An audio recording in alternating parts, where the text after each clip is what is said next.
Assalamualaikum warahmatullahi wabarakatuh. Perkenalkan, nama saya Yustika Berliana Marani, NIM 165 dari kelas Hukum Ekonomi Bisnis I. Di sini saya akan menjelaskan pasar modal.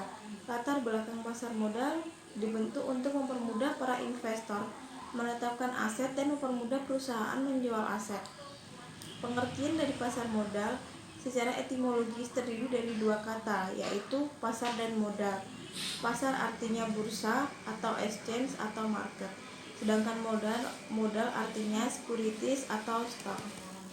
Fungsi pasar modal yang pertama, sebagai sarana badan usaha untuk mendapatkan tambahan modal. Yang kedua, sebagai sarana pemerataan pendapatan.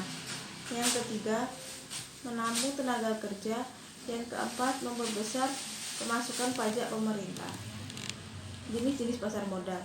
Jenis pasar modal ada dua. Yang pertama, pasar sekunder dan pasar perdana. Di sini ada para pemain di pasar modal. Emiten adalah perusahaan yang akan melakukan penjualan surat-surat berharga atau melakukan emisi di bursa. Yang kedua, ada investor. Investor yaitu merupakan pemodal yang akan membeli atau menempatkan modalnya di perusahaan yang dilakukan emisi. Yang ketiga, lembaga penunjang untuk memperoleh emiten maupun investor dalam melakukan berbagai kegiatan yang berkaitan dengan pasar modal. Nah, di sini ada juga instrumen pasar modal. Instrumen pasar modal yang pertama ada saham.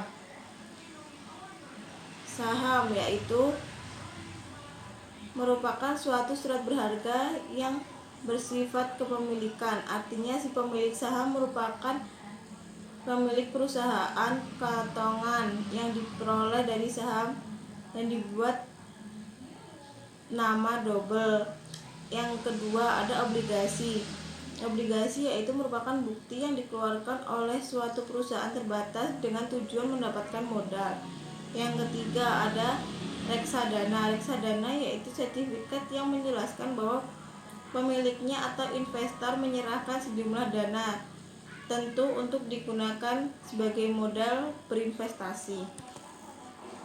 Manfaat pasar modal. Manfaat pasar modal yang pertama, menyediakan sumber pembayaran jangka panjang bagi dunia usaha, sekaligus memungkinkan alokasionasi optimal. Yang kedua, memberikan wahana investasi yang beragam bagi investor sehingga memungkinkan untuk melakukan diverifikasi. Yang ketiga, penyebaran kepemilikan perusahaan. Cukup sekian presentasi dari kami. Bila ada kurang lebihnya saya mohon maaf. Assalamualaikum warahmatullahi wabarakatuh.